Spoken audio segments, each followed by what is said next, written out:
Hi, everyone.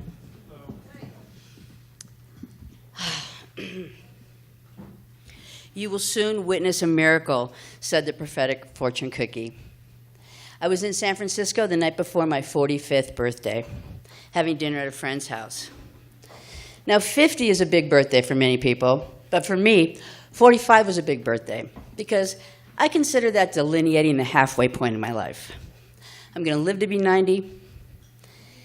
And before my 45th birthday, 30 days before it, I set an intention to not carry anything into the second half of my life that I didn't want or need.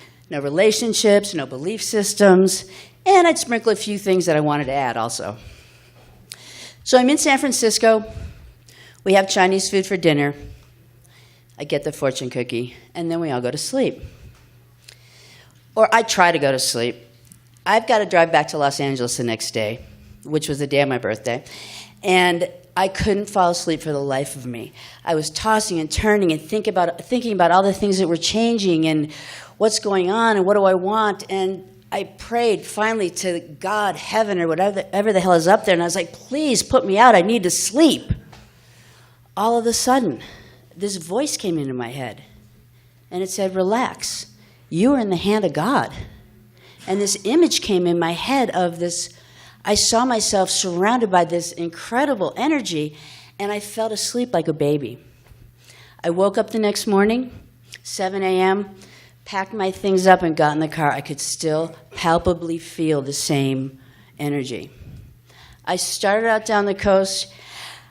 I had a long drive home, and I had a lot of work to do, but instead of taking the dung-filled Highway 5, for the first day of the second half of my life, I figured I would take the Highway 1. Beautiful scenery, and it was a gorgeous day. The temperature was 76.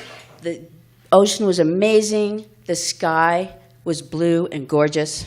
I'm driving down the road, driving down Highway 1, looking at the ocean. I look at the seat next to me, and I ask myself, who could be sitting next to me that could make this day any better? And the thought came to me, no one. There's not one person that could make this day better. As good, for sure, but better, no. And then here comes the voice. That's because you're not alone.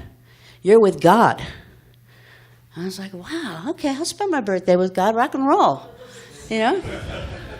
So we decided we wanted to go to Nepenthe for breakfast on the way down there. So we get to Nepenthe, and I order my birthday. I order my favorite breakfast, eggs Benedict with real bacon, not that Canadian ham stuff they call bacon.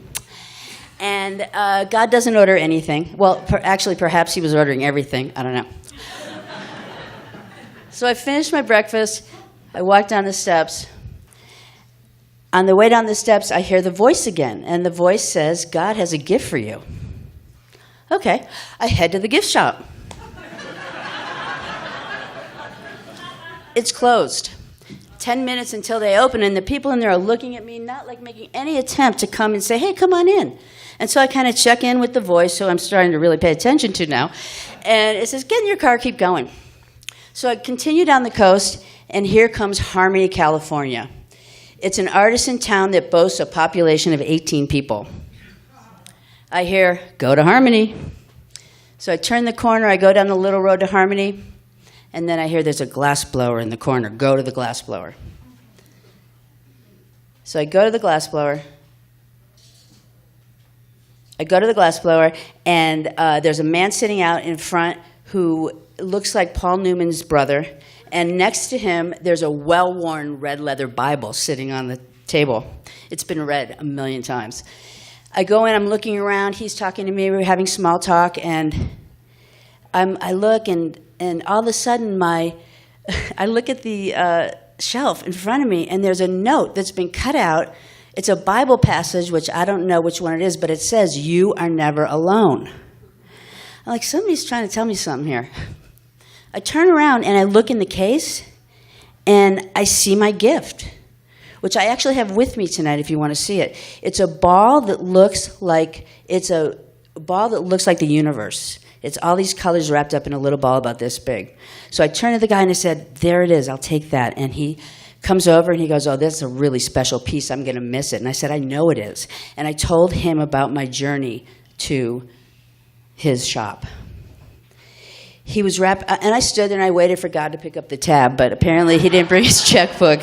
So I pulled out my card, paid for the gift, and the man looked at me and he said, you know, he looked up at the heaven, he looked at me after he heard my story about how he get there, and he said, you know, when you look up at the heavens, you have to know that there's a creator. No proselytizing, nothing else like that. And after my day, I have to say, I agreed with him. Thank you.